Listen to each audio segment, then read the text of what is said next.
Well, I thought it would be fun if I let you hear some of the comments that our tour director made when he explained our coming visit to Pisa. I will let some pictures run by you in the background, okay? And probably the most famous thing that you can see, that you can visit, that you can take a picture of, is the Leaning Tower, ladies and gentlemen. The Duomo's bell tower was unfortunately in trouble from the start, and the start was 1174, ladies and gentlemen. Its architect Bonanno Pisano managed to complete only 3 tires before the tower started to lean. Okay, building began again a century later and raised another 3.5 floors. Okay, but unfortunately the imbalance increased again, so the works were suspended. Now the problem is generally believed to have been caused by shifting soil, and the tower has continued to lean by an average of 1 millimeter a year ever since. Okay, Galileo Galilei, ladies and gentlemen, climbed its 294 steps to experiment with the gravity, okay, the velocity of falling objects. Now, the collapse of the bell tower of St. Mark's in Venice. Have you heard about the bell tower in St. Mark's in Venice? Anyway, the collapse of this beautiful tower in Venice, and the more recent collapse of the Civic Tower of Pavia in 1989, of course, focused the attention on the security of the Leaning Tower of Pisa. Now, the last committee in 1990 decided to close the tower to the public, while the Italians were trying to work out how to stop its lean to the ground. Now, what they decided to do, the application of 18 steel rings covered with special plastic at the height of the first gallery should, and I highlight should, prevent a possible collapse. Okay, so what I'm trying to say, do not stand just at the feet of the tower, just take the picture far away, okay? You never know, eh? Wasn't this commentary hilarious? Some of the pictures were of the basilica, inside and out, and now we are coming to the vendors. And there really are 2 types. The illegal ones are outside of the compound. The compound is where the tower is and the lawn. It's inside of a wall, and outside are the illegal ones. They're always on the lookout for police, and they can wrap their merchandise in big sheets and then run away when the cops are showing up. And then there are the legal ones. And as to the merchandise we're talking about, it's the fake Gucci bags and the fake watches, etc. Now, inside the compound are the legal ones. The legal legal merchandise is sold, and signs warn the buyers to beware. The strange thing is, though, that the buyer faces a $1,000 fine if he's caught. Nothing is mentioned about the seller. Isn't that strange? Now, gypsies are a real problem in Italy. Our tour director told us that on a previous trip, an American tourist lost his wallet. A gypsy woman holding a baby dropped the baby, and when this tourist caught it, his wallet was stolen by a confederate of the gypsy woman. It turned out that the baby wasn't even a baby, it was a doll. And we were very cautious, but we did not have an incident. We are getting a first look at Siena from a distance. It's a beautiful city, with much of it preserved from the 12th century. It is famous for the horse races in the Piazza del Campo, right in front of the town hall.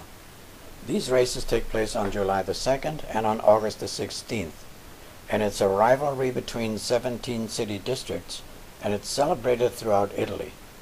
It is a wild ride, and the winner is the horse that makes it, regardless if the rider is on it or not. A procession and a great deal of pomp and ceremony follow it, and I'm showing you pictures of the Campo and of the town hall. And the Gaia fountain is located opposite from the town hall. It was built between 1400 and 1419. And the other big attraction is the beautiful cathedral. And as for the town hall, we did not go into it, but it contains a famous chapel which is loaded with art treasures. Now the pictures of the inside of the cathedral, the interior shut of the baptistry, the high altar designed by Peruzzi in 1532 are all items that I will show you just by letting you browse it. And while you do that, I'll tell you a little story.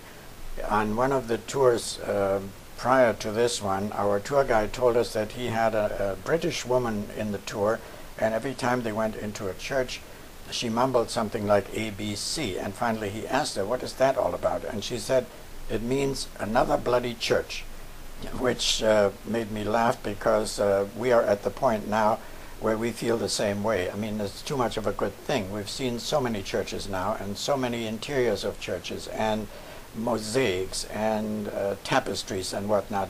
There comes a time of saturation, and I think I have reached that point. And now we come to the intricate floor mosaics.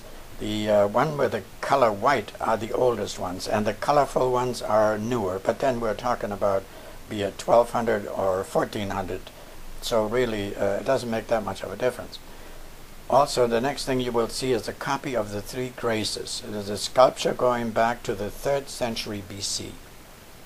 And now we're entering the Siena Piccolomini Library, dating back to 1495.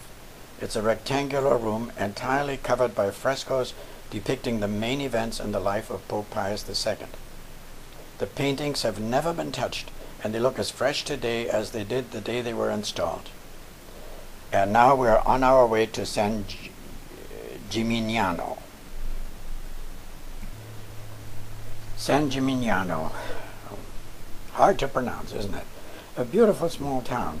Its unique towers are visible from quite a distance. And the town was founded, we found out, in the 3rd century BC by the Etruscans. But in the 13th century, the town had 75 tower homes, and today only 14 towers still remain. Now these towers were built by wealthy resident families who fought each other from these tower homes. And during wars, people climbed up on rope ladders and used boiling tar to throw down on their attackers.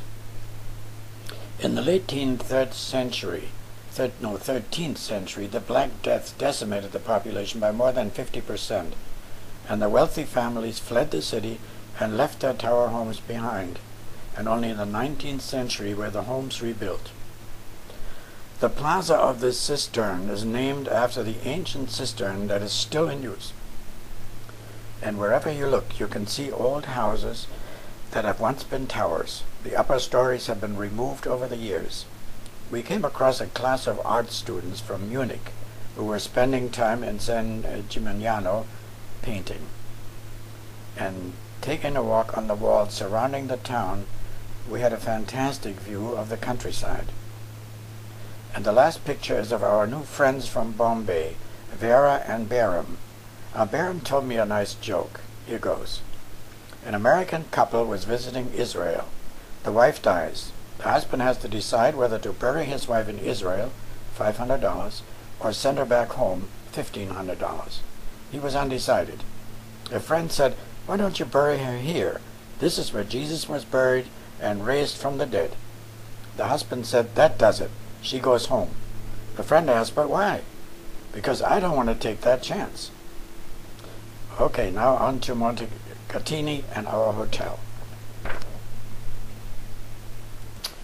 Well, Montecatini is actually two towns. There's Montecatini Termi. It's a modern town at ground level. It's known for its spas and is a favorite tourist destination, but it's not particularly photogenic. And Montecatini Alto, on the other hand, is a town from the Middle Ages, way up on a mountain and accessible via a funicular railway car. You can see the station here, and also the inside of the car, and the view as you leave the station. And then you can see as the car enters the town. And we had our picture taken at the upper terminal. And then we wandered through the beautiful ancient town with its many narrow streets.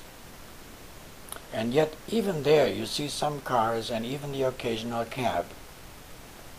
And just look at those pictures and imagine walking along those streets and stopping at one of the many hidden coffee shops and restaurants. Life seems to have slowed down. And then you find an old church. And here's a picture of the inside of the church. And then there are two pictures of a screen projection of the Christmas story with animated miniatures. The view on the way down has a calming effect. And even though Montecatini is our home base, we have taken all those side trips and really only get to see the town at night, except this one day when we were given time off to see the Alto.